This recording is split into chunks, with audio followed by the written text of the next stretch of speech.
La sortie de Cyberpunk 2077 était une catastrophe. Le jeu était intenable, buggé, pas beau et très mal optimisé. De mise à jour en mise à jour, il a été réparé puis amélioré.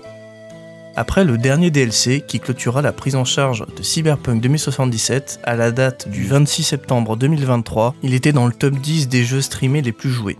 Le jeu était super beau, bien optimisé, avec des ajouts de gameplay vraiment agréables, bref, le jeu était ce qu'il aurait dû être le jour de sa sortie. Et ce n'est pas du tout le seul à procéder de cette manière, bien au contraire. Récemment est sorti Stalker 2, et pareil, sa sortie fait parler d'elle et pas forcément en bien. Entre l'IA aux fraises et les bugs, tout y passe, et les critiques sont pas forcément tendres. Même si pour le coup, avec des avis positifs sur Steam, le jeu s'en sort plutôt bien pour l'instant. C'est quoi cette histoire? Pourquoi les jeux sortent incomplets? C'est devenu une mode? Eh bien oui, c'est l'objet de la vidéo. Pourquoi les jeux ne sortent pas finis? On va commencer par ce qui a démarré la mode.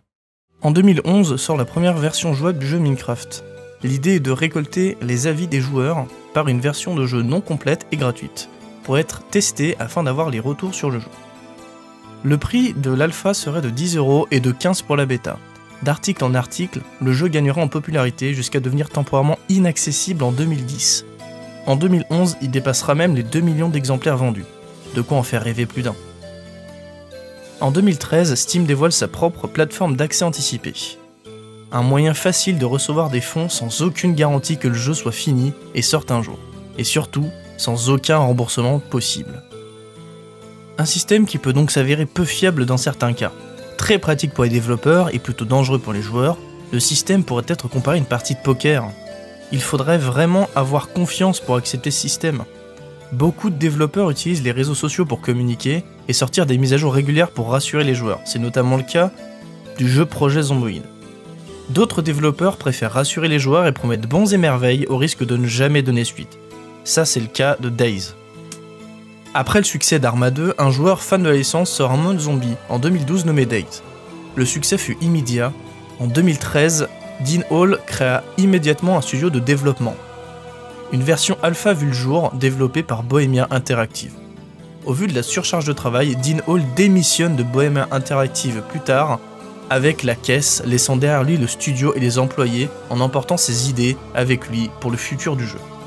Le studio, dénué de son conducteur, ne fut plus de mise à jour sur le jeu, et il fut considéré comme abandonné pendant plus de 4 ans.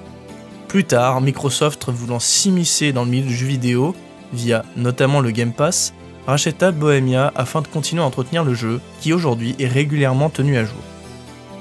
Le système d'accès anticipé contient des risques, et même si les développeurs semblent convaincus, on n'est jamais à l'abri de ce type de réaction. Mais pourquoi ce type de développement immonde? Pour une seule bonne raison, le marché du jeu vidéo. Aujourd'hui, pour créer un jeu vidéo, il faut un capital de départ, car pour accéder aux outils, engager des comédiens et publier son jeu, cela coûte un montant parfois considérable. C'est donc là que le système d'accès anticipé peut s'avérer pratique. Sortir le jeu dans un état presque jouable, puis continuer son développement avec la rémunération des acheteurs. Dans l'ensemble, cela n'est pas une mauvaise idée, mais forcément, ça conduit à des abus. C'est ici que se trouve Stalker 2, et plein d'autres jeux. Le jeu est sorti officiellement, mais comme Cyberpunk, il sera tenu à jour jusqu'à ce qu'il soit terminé. Les jeux sont en déficit jusqu'à leur sortie. Les studios n'ont pas de revenus et doivent utiliser des ressources acquises précédemment.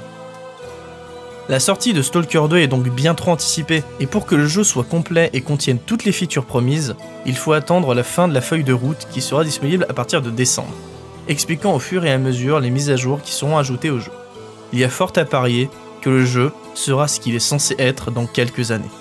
Finalement aujourd'hui, sortir un jeu incomplet, c'est comme sortir un jeu en accès anticipé, avec les mêmes risques, les mêmes promesses et les mêmes espérances.